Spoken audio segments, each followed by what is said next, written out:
Les Diaboliques est le film donc, qui suit immédiatement Le Salaire de la peur. Après Le Salaire de la peur, Clouzot avait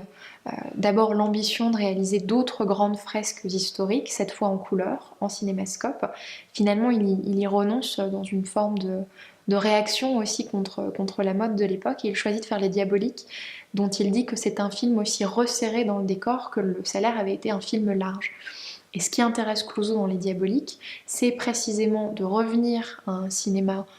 d'intérieur, un cinéma de studio, et de travailler vraiment sur la question du dessin.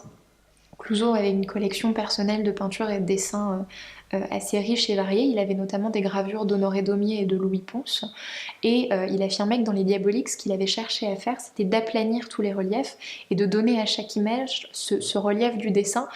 ce relief de la gravure, qui est sans doute dû aussi au fait que Les Diaboliques est tout à fait sous le signe du gothique, du fantastique, de l'inspiration d'Edgar Allan Poe, et que donc il y a aussi ce jeu sur la gravure qui n'est pas étranger à cette direction-là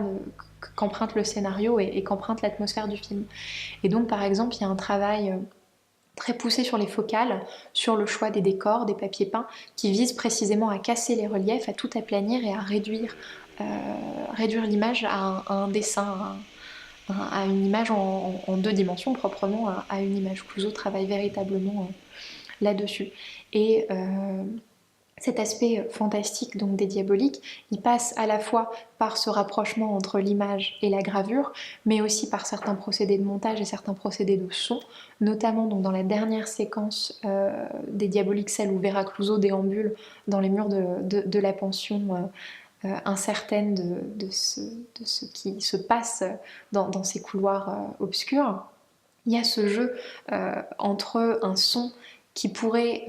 tout à fait être un son réel, faire partie de la manigance orchestrée par Signoret et Meurice pour terrifier Vera Clouzot, mais qui pourrait tout autant être une projection hallucinée du personnage qui est véritablement en proie à une terreur irrationnelle.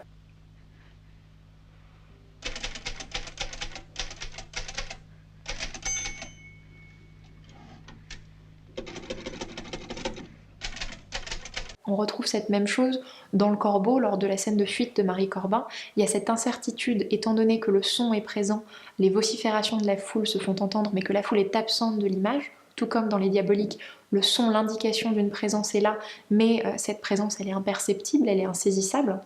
Ce jeu, ce décalage entre la présence du son et le vide de l'image crée précisément une ambiguïté sur le statut sonore entre son réel, bruit réellement entendu, et projection hallucinée d'un personnage en proie à une émotion qui le dépasse. Et donc tout ce travail de Clouzot, il vise à créer aussi une atmosphère complètement fantastique. Il disait précisément que c'était ce qui l'avait intéressé dans Les Diaboliques, c'était de retrouver cette atmosphère-là plutôt que de travailler sur une question psychologique ou une question sociale. Ce qu'il avait retenu du roman dont il avait adapté Les Diaboliques, celle qui n'était plus de Boileau et Narcejac, c'était une équation à partir de laquelle il avait extrapolé toute une atmosphère qui vraiment constitue le cœur du film.